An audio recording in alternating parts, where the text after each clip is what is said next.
नमस्कार दोस्तों। आज हम लोग बात करेंगे एक ऐसे एवरग्रीन सेक्टर के बारे में जो कि हमेशा से था, है और रहेगा।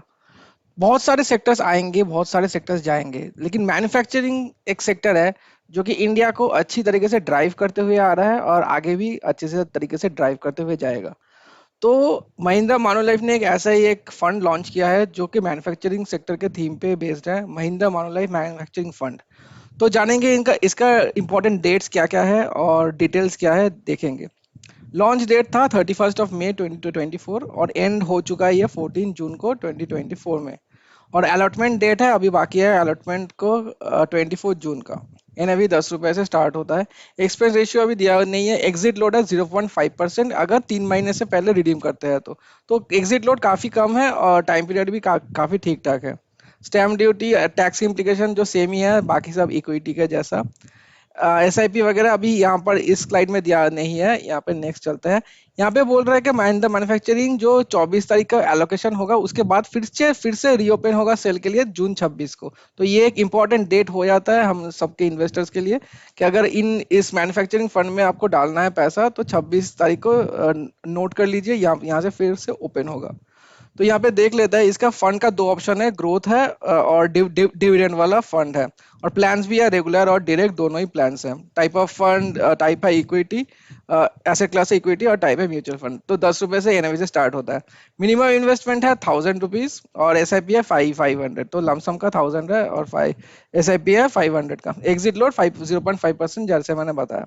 फंड मैनेजर है mister Ranjit Shivram, total experience है 14 ईयर्स। दूसरा fund manager mister Manish Lodha, इनका कॉम्बाइंड एक्सपीरियंस है 22 ईयर्स। और तीसरे फंड मैनेजर है मिस्टर प्रणव पटेल, इनका भी 12 साल का एक्सपीरियंस है। ठीक है, ये किसके लिए सुइटेबल है? बेसिकली प्रोडक्ट जो लॉन्ग टर्म एप्रिसिएशन देख रहे हैं अपने पोर्टफोलियो में, जो लॉन्ग टर्म के लिए रखना चाहते हैं, वेल्थ क्रिएशन मेन टारगेट है जिनका, और जो मैन्युफैक्चरिंग इंडस्ट्री में अपना विश्वास रखते हैं, इंडिया का मैन्युफैक्चरिंग ग्रोथ में विश्वास रखते हैं, उस उन लोगों को यहाँ पे पैसा लगाना चाहिए। तो अभी देख लेते हैं यहाँ पर। देखिए अनलॉक यहाँ पे वही सेम चीज बताया है, May 31 और June 14, और नेक्स्ट ओपन होगा June 26 को। तो मैन्युफैक्चरिंग थीम अभी क्यों? तो बेसिकली गवर्नमेंट का जो पॉलिसीज है, मेक इन इंडिया, आत्मनिर्भर भारत, PLI जो स्कीम है, ये मैन्युफैक्चरिंग सेक्टर को काफी अच्छी तरीके से ड्राइव किया हुआ है ऑलरेडी और आगे भी ड्राइव कर सकता है। और दूसरा है ग्लोबल टेलविंड। ग्लोबल टेलविंड मतलब चाइना का बहुत सारा दबदबा रहा है अभी तक का मैन्युफैक्चरिंग इंपोर्ट्स इंपोर्ट्स में। मतलब चाइना बहुत सारे एक्सपोर्ट करता है बहुत सारी कंट्रीज को, लेकिन इंडिया अभी आत्मनिर्भर हो रहा है और इंडिया चाइना का जो इंपोर्ट है वो बंद करके इंडिया में ही सब कुछ मैन्युफैक्चरिंग का बूस्ट करने के लिए तैयारी कर रहा है। और इम्प्रूव इंफ्रास्ट्रक्चर मतलब फिजिकल और इंडस्ट्रियल इंफ्रास्ट्रक्चर जो है वो इंक्रीज करेगा, और उसके साथ ही मैन्युफैक्चरिंग जो कंपनीज है, मैन्युफैक्चरिंग का जो सेक्टर है, वो वहां पर भी काफी बूस्ट अप दिखने को मिलेगा सबको। एक्सपोर्ट प्रमोशन, ज्यादा एक्सपोर्ट पे नजर रहेगा इंडिया का। जीडीपी, इंडिया का जो जीडीपी ग्रोथ है वो मेनली इंफ्रास्ट्रक्चर और मैन्युफैक्चरिंग सेक्टर ही ड्राइव करने वाला है। और कैसे ड्राइव करेगा? ज्यादा से ज्यादा एक्सपोर्ट करके, विदेश को ज्यादा से ज्यादा गुड्स एक्सपोर्ट करके। इंपोर्ट सब्सटीट्यूशन मतलब पहले जो इंपोर्ट ज्यादा करते थे हम लोग रशिया से, चाइना से, वो सब्सटीट्यूट करेंगे होम ग्रोन प्रोडक्ट्स बना के। जो मेक इन इंडिया है, तो होम ग्रोन प्रोडक्ट्स बना के मैन्युफैक्चरिंग का, तो सब्सटीट्यूट करेंगे इंपोर्ट का। और लास्ट है डोमेस्टिक कंजम्पशन। इसका मतलब है कि जनरल पब्लिक का अर्निंग पोटेंशियल बढ़ेगा, तो इसी कारण कंजम्पशन भी ज्यादा होगा और डायरेक्ट इम्पैक्ट पड़ेगा मैन्युफैक्चरिंग कंपनीज पे, मैन्युफैक्चरिंग सेक्टर पे, तो ज्यादा बूस्ट अप दिखा सकता है वो। नेक्स्ट बात करते हैं इंडिया का जीडीपी, जो अभी देखिए 2020 का है ब्लू में और 2030 का है ऑरेंज में। इंडिया, जर्मनी, जापान, क्या डिफरेंस है देख सकते हैं। मतलब इतना सारा राइज हो रहा है।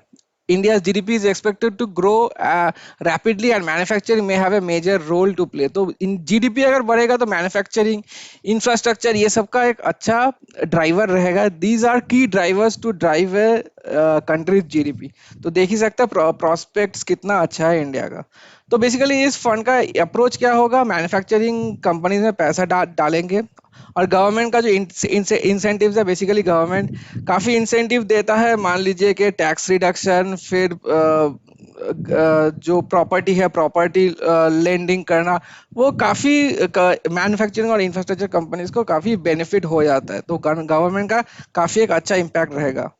तो दूसरा है एक्सपोर्ट का, जो बात की हम लोग, may produce goods and materials for export, establishing new manufacturing capacity और investing in plants and production technology.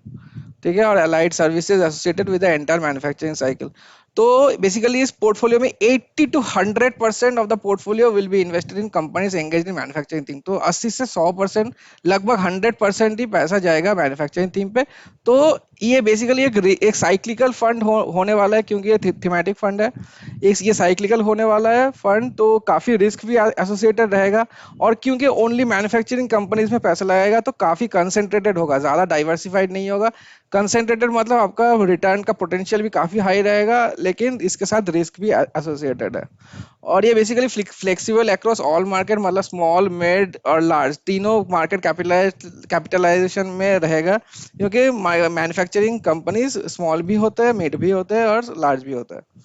ठीक है, और पोर्टफोलियो शैल डाइवर्सिफाइड इन मेटल्स और माइनिंग सेक्टर में रह सकता है, कैपिटल गुड्स में भी रह सकता है, कंज्यूमर ड्यूरेबल्स में रह सकता है, कंस्ट्रक्शन में रह सकता है। तो कोई लिमिटेशन नहीं है, बहुत बहुत सारे मैन्युफैक्चरिंग सेक्टर के में ही बहुत सारे इंडस्ट्री में जा सकता है पैसा। तो यहाँ पर दिया हुआ है, देखिए, कैपिटल गुड्स हो गया, हेल्थ केयर हो गया, केमिकल्स हो गया, metals mining, oil and gas, automobiles, FMCG, construction materials, consumer durables, construction, textiles, forest materials, IT hardware, मतलब कोई कोई इसका लिमिटेशन नहीं है। सो बहुत सारे कंपनीज में डाल सकते हैं पैसा।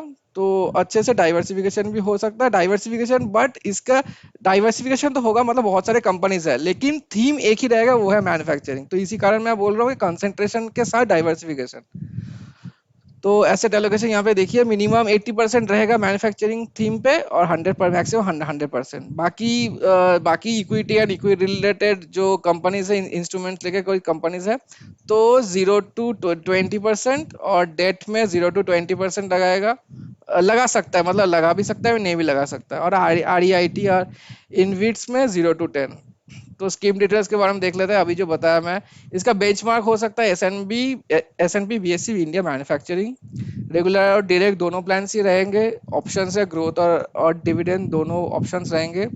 और एग्जिट लॉट है 0.5%, अगर 3 महीने से पहले रिडीम करते हैं। फंड मैनेजर के बारे में बात कर लिए हम लोग, 1000 है lump sum amount, S I P है 500 से। और ये तो छोड़ दीजिए, हाँ, ये कैपिटल एप्रिसिएशन और मैन्युफैक्चरिंग थीम लेके होगा। तो जो भी जिसका भी भरोसा है इंडिया पे, बेसिकली अभी कंक्लूड करते हैं, जिन लोगों का भी भरोसा है इंडिया के मैन्युफैक्चरिंग थीम पे, मैन्युफैक्चरिंग इंडिया का जीडीपी काफी अच्छी तरीके से ग्रोथ का प्रोस्पेक्ट्स है अभी फिलहाल, 2030, 2040, 2050 तक। इनफैक्ट 2050 तक तो बोले हैं कि डेवलप्ड कंट्री में ट्रांसफर हो जाएगा इंडिया। तो मैन्युफैक्चरिंग इंफ्रास्ट्रक्चर ये सबका काफी अच्छा काफी अच्छा की ड्राइवर्स रहेंगे ये सब। तो जो भी इन सेक्टर्स पे विश्वास करते हैं और जिनका टाइम होराइजन काफी अच्छा है, जिनके पास, और थोड़ा बहुत रिस्क ले सकते हैं अपने पोर्टफोलियो में, उन लोगों के लिए परफेक्ट एक ऑल्टरनेटिव बन जाता है। तो अभी देखेंगे कौन कौन सा ऑलरेडी मैन्युफैक्चरिंग का कंपनीज है, मैन्युफैक्चरिंग का जो फंड्स है। तो यहाँ पे देखते हैं मैन्युफैक्चरिंग में जाके, एक सेकंड, मैन्युफैक्चरिंग यहाँ पे देखिए, महिंद्रा मानुलिफ तो ऑलरेडी अभी आ रहा है, एच डी एफ सी का ऑलरेडी मैन्युफैक्चरिंग है, बीएनपी बड़ौदा का भी अभी डायरेक्टली लॉन्च हुआ है कुछ ही दिन पहले। एक्सिस का मैन्युफैक्चरिंग है, क्वांट मैन्युफैक्चरिंग, ये सब axis manufacturing, quant manufacturing already अच्छा परफॉर्मेंस करते हुए आ रहा है। ICICI prudential manufacturing, bank of India manufacturing, Canara Robeco manufacturing, तो काफी सारे ऑल्टरनेटिव्स भी है आपके पास।